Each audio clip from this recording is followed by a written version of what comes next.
Welcome to Halfling, where we talk about Lord of the Rings and a little bit about D&D. So let's get to it.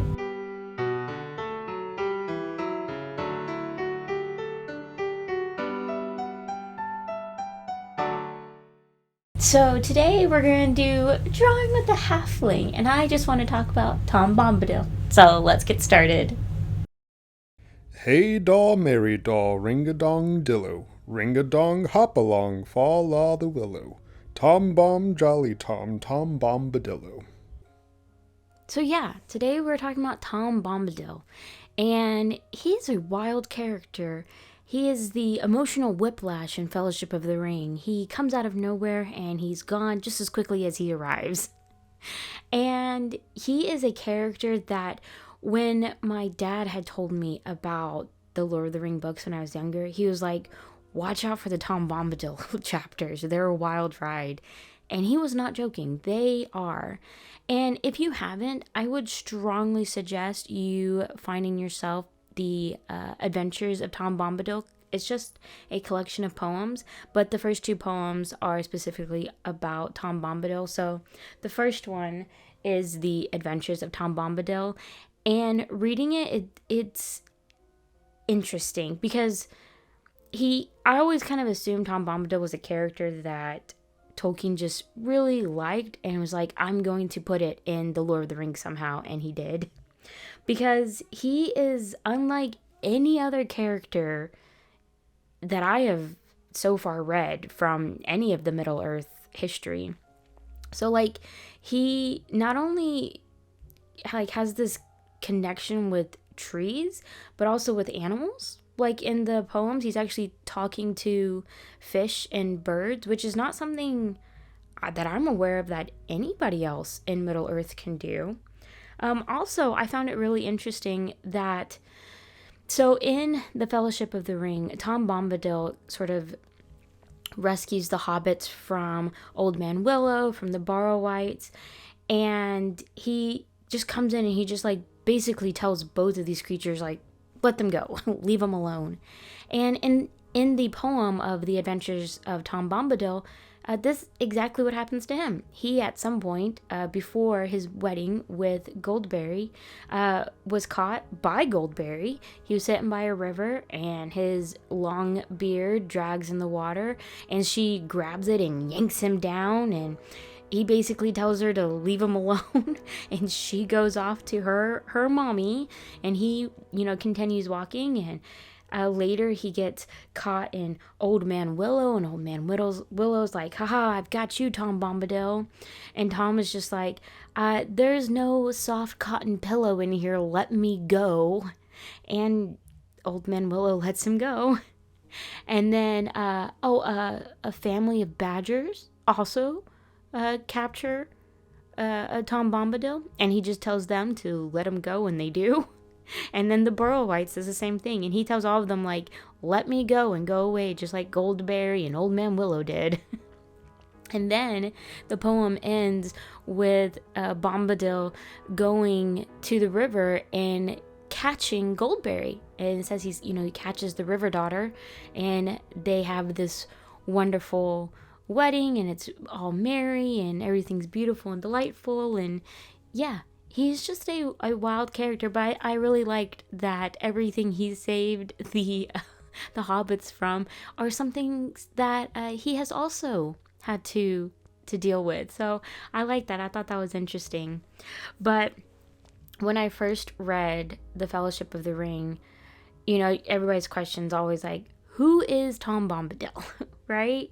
He is someone who is so silly, but so serious in his silliness. Like, he is a very complicated character. Like, he has this silly little jingle, like his little theme song, but then he turns right around and just tells, like, these frightening things to Frodo, and just, like, I don't know, but it's also, like, very relaxing for Frodo. It's a weird situation. And the ring, it concerns him, like, very little, if at all, other than the fact that it is in his home, and he goes, oh, look, a ring. It doesn't affect him at all. And even in the Council of Elrond, and one of the suggestions is like, well, let's give it to Tom Bombadil. And Gandalf's like, no, no, no, that's a bad idea. Like, he's very unpredictable. Like, he doesn't care about, it doesn't affect him, so he doesn't care about it. He'll lose it. That's a poor choice. He'll either lose it or it'll just easily be taken from him because he doesn't care. And so, yeah, he's just an interesting character to me. And I initially was like, oh, what if he's Eru, right? Like, what if he's a Luvatar incarnate here on Earth or on Middle Earth? And with very minor research, you can find out that Tolkien was very against that idea, that this is not Eru, which is a shame. I think that would have been an interesting idea.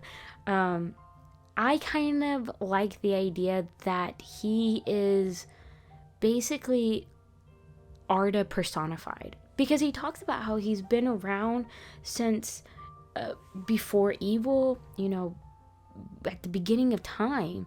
And it kind of seems like he may have been here before the Valar. So what if he is just a product of the creation, if he's just a product of the song of the creation and of, Arda personified? I don't know. That's my opinion. I kind of like to think that might be the case, because he's just so unaffected by everything, and he just, I don't know. And then with these poems, like with his connection with nature and with animals and things, like he's just very different from everyone else. Like he doesn't strike me as an Ainur. Like, I don't think he's a Maiar or a Valar. Like, it would be more plausible in my mind that he would be just the land personified. So that's what I like.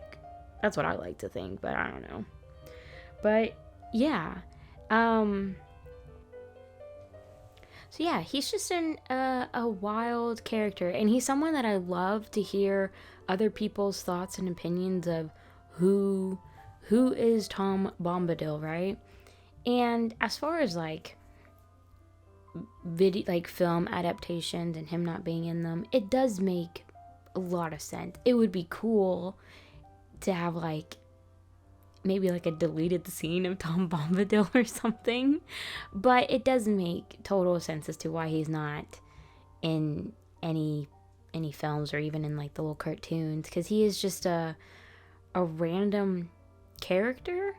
But, and this is something that before I even like knew there was Tolkien channels on YouTube, something that really bothered me was when I'd hear, people around me be like, oh, you can just skip over those chapters. Like, no, you can't. You can't just skip over Tom Bombadil's chapters. Are they a little out there, a little, again, of a bit of a whiplash compared to the rest of the story? Sure.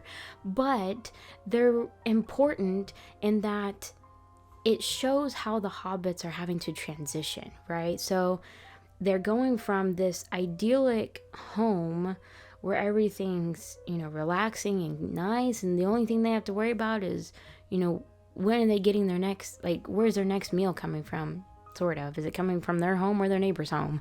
Like, that's all they had to worry about. It's just a very simple living. And then, with the revelation of what the ring is and what the next steps need to be, Frodo's now having to go into hiding essentially, and then travel to Bree. And yeah, so they go from this idyllic place to danger, and Tom Bombadil, the old forest, is the transitioning point of what they've known to what the rest of the world is. So I do think it's important, and it helps you really see their story arc, their character arcs of how they grow as characters. Like, you see how they're just fumbling and falling into mistakes left and right in Tom Bombadil's chapters. Like, it's just one thing after another they're falling into, and they need Tom Bombadil's aid to kind of help get them through this. But that's what they needed. They needed this kind of like testing ground to get them prepared to what they will be encountering later on. And yeah, it's minor in the grand scheme of things, but that's the point. They needed this transition, this point of, I guess, reality to what the rest of the world is. Reading it, this is a very fantastical point in the book, where out of everything, this is the most sort of out there chapter, because you have this character who's just weird. Essentially, he's just weird. And so yeah, it's this transition from like reality to fantasy to what the world's reality really is. And so I do think that these chapters are important to the growth of the hobbits and moving forward in their story. I don't think it's something that you can really skip over, but I kind of think that the people who skip over the Tom Bombadil chapters probably skip over all the poems too. And you can't do that because the poems are also filled with a lot of information in these books. So there's my little 10 cents on that one. But yeah, I really like Tom Bombadil. He's a fascinating character, and I kind of like that Tolkien never explicitly states who Tom Bombadil is. He just says that he's not Eru. And I like that sense of mystery. That kind of Middle Earth is so, there's so many like real, like there's very few plot holes, and everything seems very realistic in the history of Middle Earth, that it's kind of nice to have these little bits of mystery of, who is Tom Bombadil? What happened to the Entwives? I don't know. Tolkien doesn't know. And there's something nice about that, where you just kind of, you get to just sort of fantasize and just wonder who is Tom Bombadil. So yeah, I just kind of wanted to spend some time talking about him and doing an illustration. This is not Tom Bombadil, just to clarify for legal purposes again. But this is a combination of two, I guess, references. There's one of Fred Astaire dancing, because I did want to have this drawing a little silly.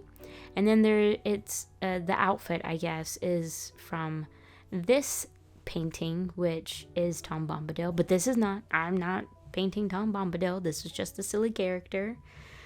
But yeah, I also like how Tom Bombadil is he's very silly, but very sincere. Like, I don't know, he's just a weird character. And I kind of wonder if one of the reasons why the ring didn't affect him is, one, because in my opinion he's Arda personified, so it wouldn't affect him. But I also kind of wonder if, like, the ring's intent is to get back to its master, right?